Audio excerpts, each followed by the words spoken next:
Wassalatu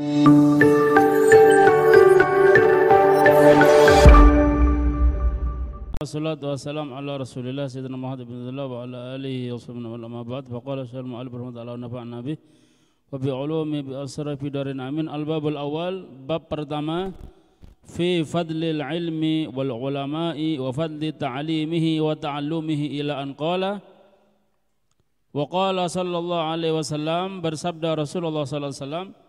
Ini masih mengenai tentang keutamaan ilmu, keutamaan mengkaji ilmu yang dari Rasulullah, nanti dari Al-Quran, dari Rasulullah, hadis, nah terus nanti dari akwal-akwal ulama terlahir. Sekarang kita masih berada di sabda-sabda Nabi sallallahu alaihi wasallam. Wa qala sallallahu alaihi wasallam, kata Nabi bersabda, idza ra'aitum riyadhal jannati. Riyadhal jannati jadi maf'ul bih. Idza ra'aitum, apabila kalian melihat apa? Riyadhal jannati, taman-taman surga.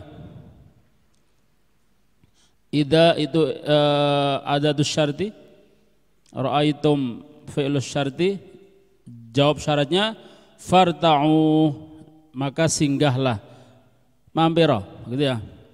Kalian apabila kalian melihat taman-taman surga, mampiro. Faqila ya Rasulullah, maka ditanya Nabi. Faqila, ditanya Nabi, ya Rasulullah, wahai Rasulullah, wa ma riyadul jannati, apa taman-taman surga itu? Ya Rasulullah, yaitu munada mudhafun ilaih, dinasabkan ya, kalau bagi yang sudah belajar nahwu, ianya harfun nida, Rasulullah itu munada mudhafun ilaih, dinasabkan pakai fathah. Wa ma riyadul jannati, apa itu taman surga wahai Rasulullah? Qala, Nabi menjawab, hilaqud dzikri, yaitu halaqah dzikir. Halaqah itu perkumpulan yang keliling dia. Kalau dulu itu kalau belajar itu keliling. Ya, kayak membikin apa tadi? Membikin halaqah, bundaran. Ya macam-macam, kalau sekarang biasanya baris di depan, tapi dulu enggak, itu menandakan dekatnya murid sama guru, jadi tidak ada pembatas. Jadi bikin halaqah, guru sama murid ini agak seperti membentuk sebuah lingkaran, gitu ya. Makanya disebut hilaqatud dzikir. Hilaqud dzikir, ya, halaqah dzikir. Lah, dzikir di sini apa katanya? Apakah dzikir-dzikir la ilaha illallah atau apa? Sholawatan mungkin. Nah, gitu. Nah, yang dimaksud dzikir di sini dikatakan, qala Al-Imam Atha mengatakan yang dimaksud hilaqud dzikir itu apa? Hiya majalisul halali wal haram, yaitu majelis yang membahas tentang masalah halal dan haram, majelis pengajian, majelis tentang ilmu, itu yang namanya hilaqud dzikir.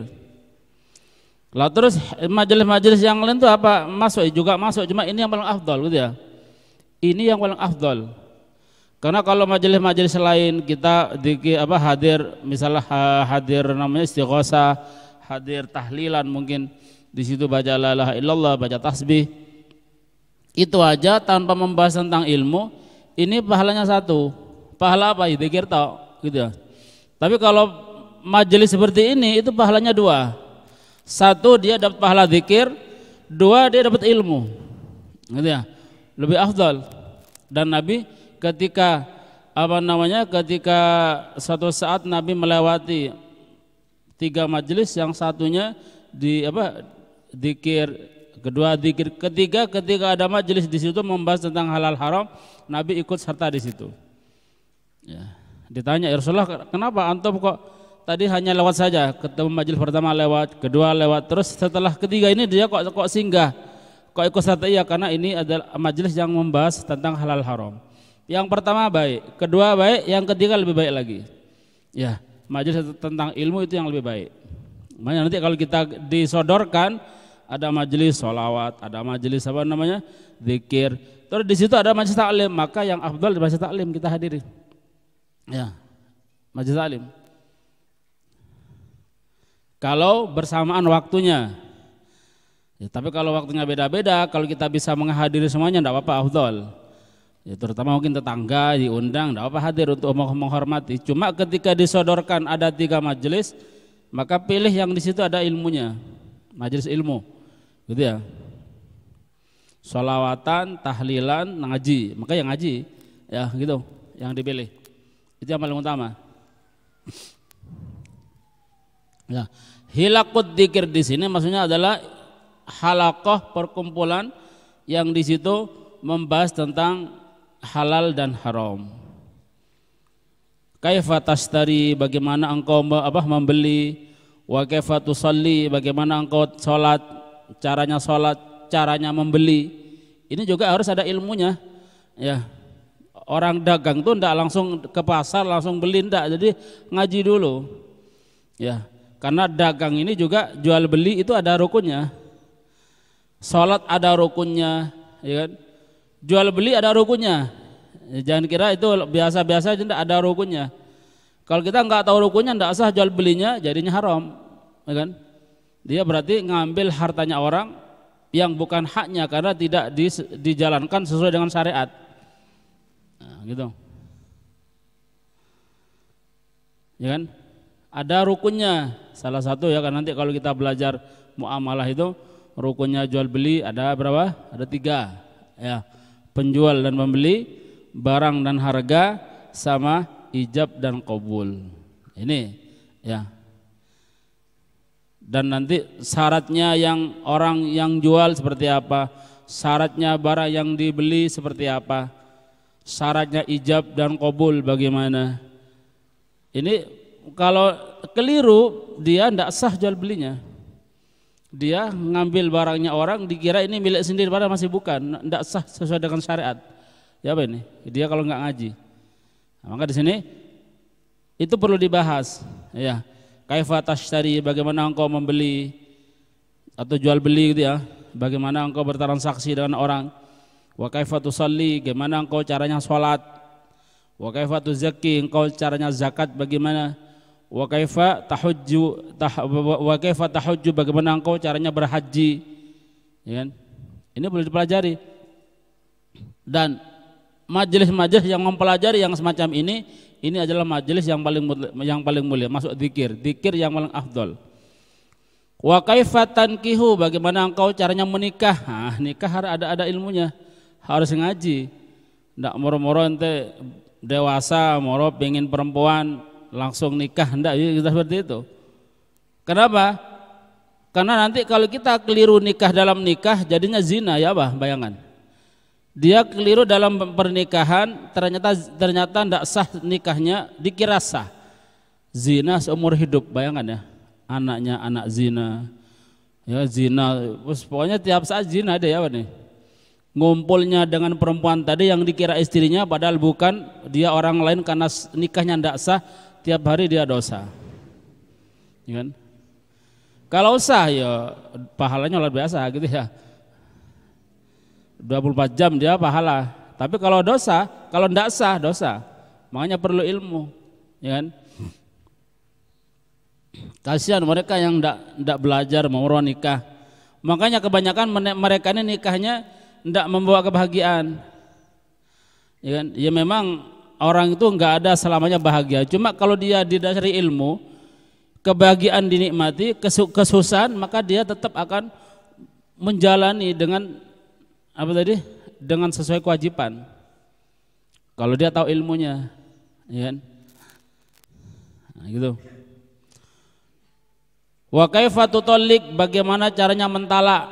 Nah, jadi kalau kita ada misalkan ada orang nikah kemudian dalam rumah tangganya tidak ada kecocokan, ini maklum, ya kan? Bukan berarti hal yang waduh heboh, enggak. Ya apalagi kalau bukan takdirnya. Nah, nanti ada caranya mentalak. Ketika ditalak bagaimana caranya? Nanti ada iddah, ya kan? Ada iddah 1, ada talak 1, ada talak 2. Masa iddah itu seperti apa? Ada berapa macam iddah? Nah, ini yang bagi yang sudah nikah tahu, itu belum ada nikah ya, nggak tahu. Ya, pokoknya gitulah, coba cari tahu gitu ya.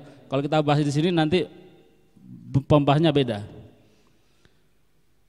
Nanti kalau kita sudah nikah ada nafkah. bagaimana caranya menafkahi, itu ada ilmunya, ndak moro-moro syukur uang jal-jal gitu ndak. Jadi ada caranya, ada takarannya, ada ukurannya, kapan wajib nafkahnya, ya kan? Untuk istri berapa, anaknya berapa, nah, gitu.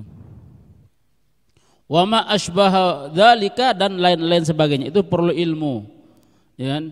Kita mau bergerak apa saja, mau berusaha apa jadi apa saja, itu ada ilmunya. Nanti mau jadi lurah ada ilmunya, ya kan? Nanti tentang ilmu apa? Ilmu tentang apa? Jadi pemimpin. Mau jadi presiden loh, ada ilmunya. Sarannya jadi pemimpin bagaimana? Ada ilmunya. Nah, kemudian ini, maka hal-hal yang membahas tentang ini semuanya, ini adalah paling afdolnya zikir atau perkumpulan. Wa qala sallallahu alaihi wasallam ta'allamul ilma wa'malu bihi, kata Nabi ini. Belajarlah kalian al-ilma, akan ilmu, wa'malu bihi, amalkan itu ilmu. Setelah belajar amalkan. Karena orang belajar ilmu tanpa diamalkan berarti dia sama dengan tidak belajar ilmu. Dan sekali lagi, kalau ilmu tidak diamalkan dosanya lebih besar, kan ya? Tanggung jawabnya lebih parah daripada orang tidak punya ilmu. Apa disebut itu? Wa alimun bi ilmihi lam ya'malan mu'adzabun min qabli ubatil wasan, ya. Orang alim yang tahu ilmu tidak mengamalkan ilmunya, nanti di akhirat dia bakal disiksa, diadab oleh Allah sebelum penyembah berhala. Jadi orang-orang kafir musyrik itu sebelum disiksa, orang yang punya ilmu, yang tahu tapi tidak mengamalkannya, dia bakal disiksa dulu. Nah ini ya. Kemudian waqala sallallahu alaihi wasallam ta'allamul ilma wa kun min ahli. Belajarlah ilmu dan jadilah min ahli ilmu. Jadi kalau kita belajar sekalian jadi ahli ilmu. Jangan belajar keter-keter gitu. Belajar setengah-setengah. Ya. Kalau kita belajar setengah-setengah ya pokoknya ya asan jangan. Lah terus kan kita enggak tahu tentang ibadah loh. Belajarlah pokoknya dia punya apa namanya? Sesuai dengan yang dibutuhkan. Kita ini belajar untuk apa? Untuk sholat, sudah berarti sholat tok. Mau zakat berarti zakat tok. Enggak usah apa namanya, kalau dia enggak niat ya, enggak pingin menjadi ahli ilmu yang betul-betul jadi ahli, wis ocok muluk-muluk belajar puluhan tahun gitu ya. Wis belajar setahun 2 tahun semari. Pokoknya dia sudah bisa sholat ya, bisa tentang zakat sesuai kebutuhan. Kalau memang dia enggak, tapi kalau dia bisa, jadilah ahlinya. Ya, jadilah ahli ilmu. Berbesar sekalian ilmu, maksudnya perbanyak sekalian ilmunya. Ocok setengah-setengah begitu. Karena sekali lagi kalau setengah-setengah itu yang sering kita sebutkan itu memang setengah-setengah itu di sebagian masalah itu baik, ya. Apa tadi? Khairul umur awsatuha gitu ya. Paling baiknya perkara yang tengah-tengah. Tapi di sisi lain tengah-tengah ini justru membingungkan. Ya. Bagaimana membingungkan? Satu contoh masalah ilmu. Ilmu ini kalau setengah-setengah, orang ahli ilmu setengah-setengah membingungkan. Membingungkan siapa? Membingungkan orang lain. Satu contoh yang sering kita sebutkan ya, misal nanti kita ada di kampung, kita sudah mondok 10 tahun, tapi ngajinya setengah-setengah, akhirnya kita ya lawala, ya, ndak ke atas, ndak ke bawah, ndak alim ya ndak bodoh. Dikatakan alim ya ndak, lang mondok 30 tahun misalkan ya, dia katakan bodoh, tapi ya koe lek ditakoni ya mikire sedino misalkan dia. Misalnya seperti itu. Ini membingungkan. Nanti misalkan ada masalah takmir misalkan ya. Otomatis orang memilih yang jadi ketua takmir, masalah ibadah, ngurusi, pasti yang dipilih orang-orang yang pintar, ahli ilmu. Jangan sampai orang yang tidak bisa ilmu disuruh ngurusi rusak semua, apalagi urusan masjid. Nah, gitu. Dipilih yang pintar di situ, yang ahli ilmu, yang ketok ilmunya. Lah sekarang butuh tukang sapu di masjid. Masa ustadz mondok 20 tahun suruh jadi tukang sapu, kan enggak enak kan ya. Orang yang mikir gak enak rek. Ya. Otomatis kalau sekedar tukang sapu ya pokoknya dia punya ilmu hatta orang biasa, diajari tentang masalah najis sudah mari. Hatta tidak pernah ngaji di pondok jadi tukang sapu pintar di masjid. Ya kan? Jadi kalau untuk urusan tukang sapu yang rendah-rendah yang nggak punya ilmu, diajari tok masalah najis. Yang jadi takmir, yang jadi ketuanya nanti orang pintar. Lah, tinggal yang setengah-setengah ini bingung. Mau diangkat jadi takmir ketuanya ya koyok gak enak, medeni. Mau diangkat suruh tukang sapu ya gak enak sungkan pisan apa? Mondoknya pengen 10 tahun. Akhirnya jadi apa? Gak jadi apa-apa. Ditinggal sama orang. Ya, mau disuruh gini gak enak, suruh gini gak enak. Akhirnya gak disuruh apa-apa, ya Pak nih. Gara-gara apa? Setengah-setengah. Ini ya. Maka belajar itu sekalian ya sekalian. Nggak ada, nggak bisa. Yang penting kita sudah berusaha, gitu ya, sudah berusaha. Ya suruh ngapalno ya ngapalno, gitu sudah berusaha. Ya. Nanti urusan hasil Allah yang nentukan, gitu. Mungkin sehari 2 hari nggak bisa, setahun 2 tahun nggak bisa. Bisa jadi tahun akhir aja bisa dibuka foto oleh Allah dengan dia usaha. Jadi foto ini harus ada usaha dulu, enggak bisa kita ngarep foto ya, mengharap foto dari Allah dalam ilmu tanpa ada usaha ya mustahil, enggak mungkin. Harus ada usaha. Ya, usaha belajar. Ya tadi tuh ya mungkin tadi ya setahun, sehari, sebulan, setahun, 2 tahun enggak bisa-bisa tetap dia semangat menghafal. Nah, nanti Allah bakal tahu dia. Allah tahu nanti usaha kita seperti apa. Nah, bakal dibuka oleh Allah, ada semangat. Di Quran apa nah disebutkan? Wa man jahada fina lanahdiyannahum subulana. Di Quran ada ini ya. Allah Taala berfirman, "Wa man jahada fina lanahdiyannahum subulana." Barang siapa bersungguh-sungguh fina di dalam kami, di dalam meraih ridhonya Allah, dalam ilmu dia belajar, tidak bisa tetap semangat.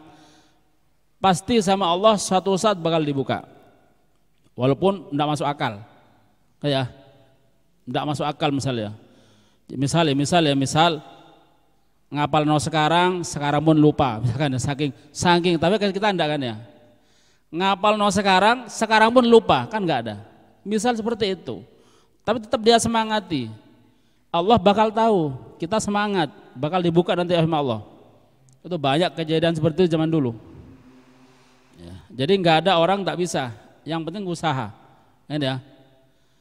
Dan usaha ini sekali lagi menurut kadar kemampuan kita. Kalau kita usaha sekali baca bisa, alhamdulillah, ya kan tinggal ngamal no. 2 kali bisa berarti 2 kali. Ndak bisa kecuali baca 10 kali berarti harus 10 kali. Kan ndak sempat ngamal, ndak ojo mikir ngamal dulu, penting bisa dulu. Baru setelah bisa, setelah mantap kita kuasai ilmu ini baru diamalkan. Gitu. Misal ndak sempat karena kita sibuk untuk mengamal, sibuk menghafal, sibuk berusaha ya ndak apa-apa. Berarti kita nggak ada waktu untuk mengamalkan, ya, gitu. Jadi penting ada usaha ya, ada usaha, ya. Bisa ndak bisa, penting usaha, begitu. Atau sampai putus asa, ndak bisa, mandek, nah, itu yang apa tadi, yang jadi momok, akhirnya dia jadi pemalas. Jadi kata Nabi, wa ta'allamul ilma wa kun min ahlih. Belajarlah ilmu dan jadilah kalian ini min ahli, termasuk apa ahli ilmu. Jadilah kalian ahli ilmu. Ya. Wa qala sallallahu alaihi wasallam yuzanu, ditimbang yaumal kiamati, pada hari kiamat besok, midadul ulama wa damus syuhada. Ditimbanglah besok midadul ulama, tintanya ulama ahli ilmu, yang dibuat nulis, yang dibuat ngarang, pokoknya yang urusan ilmu ya, kan tinta pena, ini maksudnya pena nih. Ditimbang pena atau tintanya ulama ini, dan wadamus syuhada, dibandingkan dengan darahnya orang mati syahid. Dalam riwayat lain, maka apa tadi? Tintanya ulama ini lebih berat, gitu ya. Walaupun hanya sekedar tinta. Jadi ketika ditimbang tinta dengan darahnya orang mati syahid yang harus itu ya dengan keberanian, itu ternyata masih kalah. darahnya orang syahid itu kalah nanti dengan tintanya ulama. Artinya derajatnya masih lebih tinggi ulama. Gitu. Kemudian waqala sallallahu alaihi wasallam ma ubidallahu bi syai'in afdal min fiqhin fid din. Tidaklah Allah itu disembah, ma ubidallahu, tidaklah Allah itu disembah bi syai'in dengan sesuatu yang lebih utama min fiqhin fid din, dari fikih, maksudnya dari bisa dari melalui ilmu fikih dalam agama. Jadi Allah itu tidak disembah kecuali dengan sesuatu yang melalui ilmu. Gak bisa kita menyembah Allah dengan akal kita, enggak, tapi Allah itu disembah dengan ilmu. Ya, kita sholat dengan ilmu, ibadah dengan ilmu, kita mujahadah gitu ya, mendekat dengan Allah dengan ilmu. Kalau dengan tanpa ilmu, dengan akal kita ya enggak bisa. Itu maksudnya. Walaupun menurut kita baik, menurut akal baik, cuma kalau menurut syariat tidak baik, ya tidak bisa. Berarti salah, gitu ya.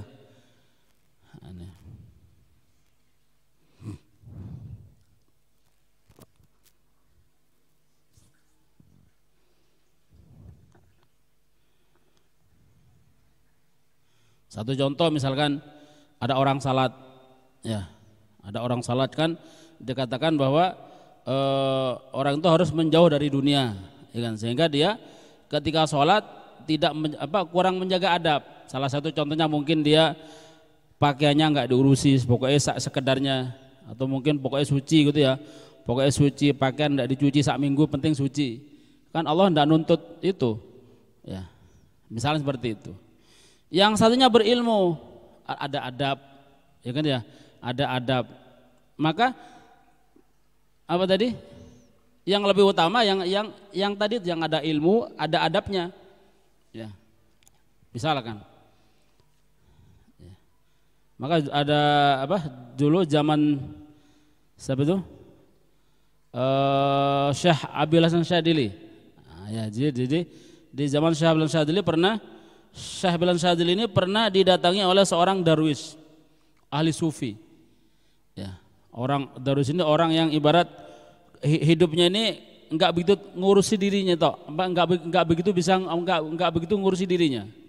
Yes, kayak comang camping, penuh dengan identik dengan kotor, bajunya baju wol ini kain wol. Kalau dulu ini baju rendahan.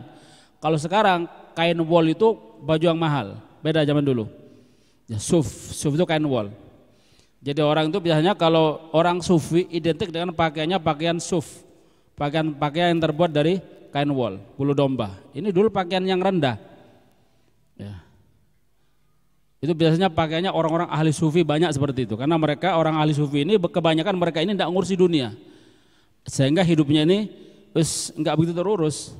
Tapi dia ke Allah, masya Allah. Lah, lain dengan Syekh Abil Hasan Syadili. Syekh Abil Hasan Syadili ini seorang aulia, ulama, ahli sufi, bahkan makomnya itu dikatakan lebih tinggi daripada Syekh Abdul Qadir Jalani. Ya, Syekh Abil Hasan Syadili lebih tinggi daripada Syekh Abdul Qadir Jalani. Bagaimana Syekh Abdul Qadir Jalani kayak itu? Ini ada yang lebih tinggi makomnya, Syekh Abil Hasan Syadili. Ya. Karena pernah mengatakan qadami fauqa ru'usi kulli walin fid dunya, kata beliau. Telapak kakiku ini, kata Syekh Abdul Syadili, berada di atasnya kepala seluruh wali di dunia. Lah Syekh Abdul Qadir Jalani mengatakan dengan kata-kata yang sama, qadami fauqa raqabati kulli walin fid dunya. Ada bawahnya. Ya. Telapak kakiku, kata Syekh Abdul Qadir Jalani, itu berada di atas pundak-pundaknya seluruh wali di dunia. Kan berarti kacek sakilan gitu ya makomnya. Nah, Syekh Abil Hasan Syadili ini seorang wali, tokoh sufi, cuma beliau ini tidak seperti sufi-sufi yang lain. Dia ini pakaiannya, ya karena dia juga ahli ilmu ya, ahli ilmu. Ya, pakaiannya pakaiannya ini pakaian yang masya Allah, ngerti ya, luar, ya beradab. Kemudian dia kalau dia dapat orang itu apa tadi? Selalu menjaga penampilan agar orang lain itu ketika melihat dia ini apa namanya? Bagus gitu ya, rapi, bersih. Terus dia tidak memakai sesuatu kecuali barang-barang yang mahal. Tidurnya pun di atas kasur yang ibarat kalau sekarang sofa gitu ya. Mobilnya itu juga kalau kendaraannya ini kendaraan mahal. Ya. Terus di apa namanya? Didatangi oleh seorang sufi yang lainnya, ya Syekh, katanya antum ini sufi, gitu ya. Katanya antum ini sufi, tapi kok seperti itu dunia, gitu ya. Kok mewah gitu ya, sufi kok mewah. Akhirnya sama saya ini ditanya, dibalik langsung, loh, anak ini hatta sufi gini ini bukan saya suka, ini hanya cuma untuk apa ya, untuk penampilan saja, ya. Biar orang mengatakan saya ini tidak butuh ke orang lain. Lah ente ini dengan penampilan seperti itu berarti menandakan kok ente ini butuh, gitu ya. Penampilannya apa tadi, bajunya enggak teratur, enggak ada apa tadi, kurang bagus, kurang rapi, ya seperti itu. Bas ikhlas, ya ahlu dunya, pergi wahai orang yang hobi dunia, gitu ya. Padahal ini sufi ya. Kok sana tadi?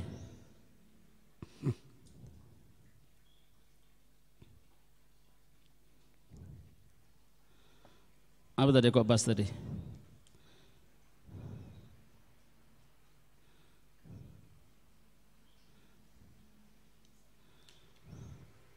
Kembali ke pembahasan. Kemudian. Wa qala sallallahu alaihi wasallam ma ubidullah bi syai'in afdal min faqin fid din. Ini ya. Tidaklah Allah itu disembah dengan sesuatu yang lebih baik, dengan sesuatu yang lebih utama daripada faqih fid din, orang yang min fiqhin fiddin, dari fikih ya, ngerti dalam agama. Jadi Allah ini tidaklah disembah kecuali intinya dengan ilmu, gitu ya. Dengan ilmu, dengan adab, otomatis gitu ya. Orang kalau dia berilmu sekali lagi mesti ada adabnya. Ya, bagaimana caranya sholat, gitu ya. Jadi sholat bukan hanya sah saja, tapi nanti ada ada adabnya yang lebih utama. Ya.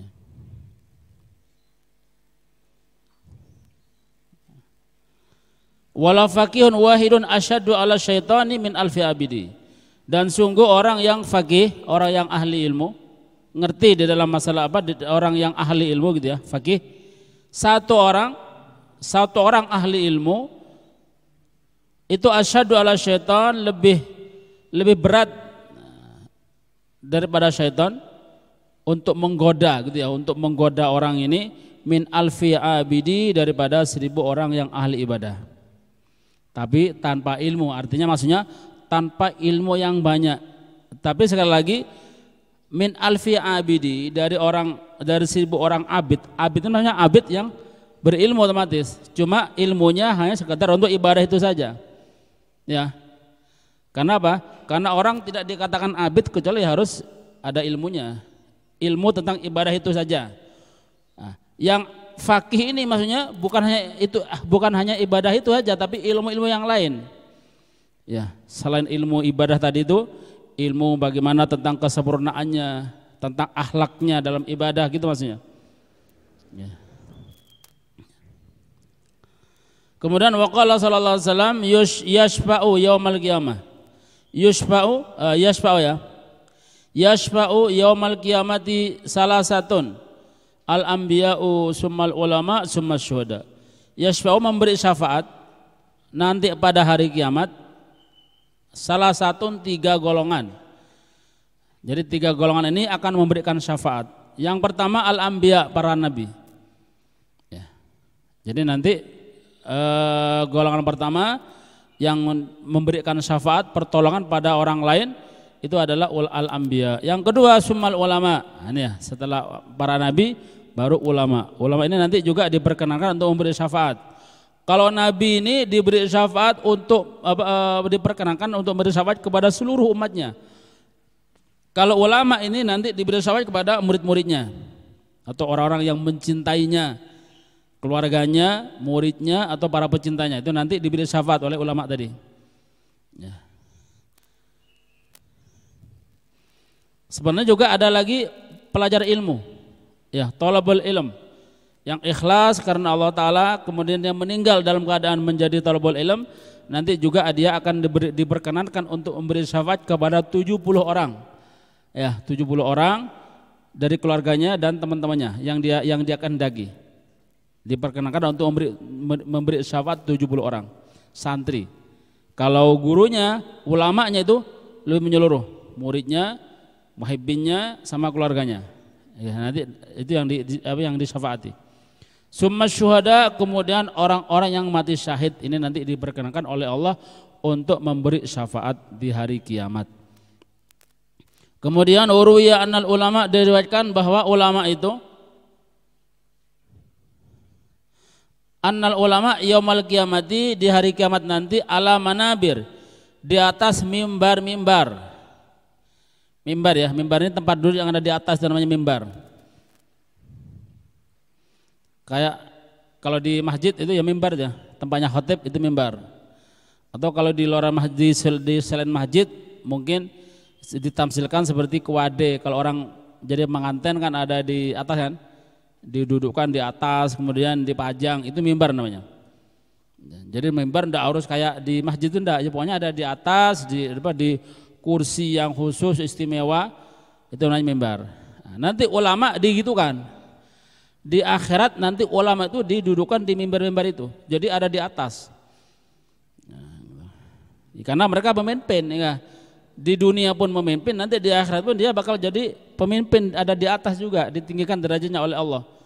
Ala manabir min nur, di atas mimbar-mimbar yang terbuat dari cahaya.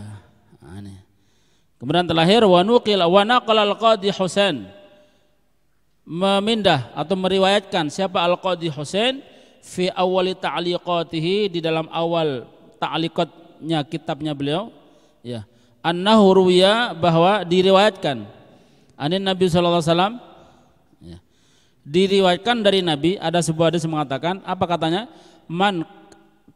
Ini kata Nabi nih, ya, man ahabbal ilma, barang siapa yang mencintai ilmu, wal ulama, dan ulama. Kecepatan ya? Kecepatan. Hah? Man ahabbal ilma, barang siapa mencintai ilmu. Ini ya. Man ahabbal ilma, barang siapa mencintai ilmu, wal ulama, dan ulama, maka jawabannya nih, lam tuktab alaihi khati'atuhu, tidak dicatat bagi dia kesalahan-kesalahannya, ayyama hayatihi, selama hidupnya. Ayyama hayatihi, di masa hidupnya atau selama hidupnya tidak akan dicatat oleh Allah. Lam tuktab. Lam ini kalau kita belajar nahwu lil itlaq, ya, lil itlaq. Kalau lama itu sebelumnya, lan itu setelahnya. Kalau lam itu lil itlaq, sebelumnya, sekarang, dan setelahnya, gitu. Artinya tidak akan ditulis sama sekali kesalahannya selama hidupnya. Ya. Barang siapa mencintai ilmu, wal ulama, dan ulama, maka tidak akan ditulis selamanya. Artinya tidak akan ditulis, tidak akan pernah ditulis. Ya.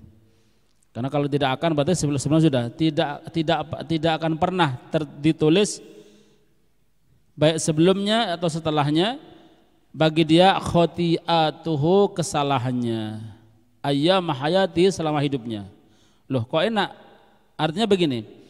Jadi orang kenapa sih? Apakah berarti dia tidak punya salah? Atau kalau salah nggak ditulis, tidak seperti itu. Jadi orang ini kalau dia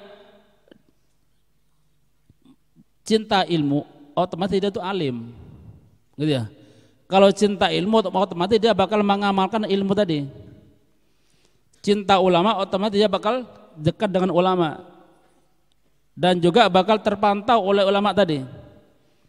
Nah, kemudian kalau dia melakukan kesalahan, lah kesalahan ini sebelum kesalahan ini ditulis, maka sudah apa tadi? Terampuni sebelum ditulis.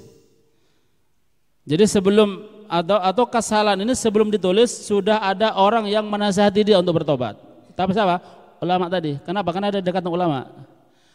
Kan dia kan cinta ulama. Otomatis kan hidupnya kan mesti dekat dengan ulama. Ya, apalagi ulama-ulama min ahlillah. Guru ya, guru, kemudian gurunya ini guru murabbi. Maka kalau guru ini guru murabbi, kesalahan santri itu maka tahu. Entah tahu sendiri, entah sama Allah diarahkan lesannya tadi itu untuk mengungkap kesalahan santri di hadapannya. Banyak seperti itu. Jadi kadang-kadang ya kadang-kadang kita mau tadi malam ono salah. Tahu-tahu pengajian langsung terjawab. Ya. Ketika pengajian langsung terjawab. Oh ini kok ya tadi malam tadi nih. Ya. Walaupun tidak nyindir, cuma dia mengarah ke sana. Jadinya taubat. Nah, sebelum ditulis itu kesalahan sudah taubat. Berarti kan tidak ditulis sama sekali. Gitu maksudnya. Bukan berarti dia salah terus apa?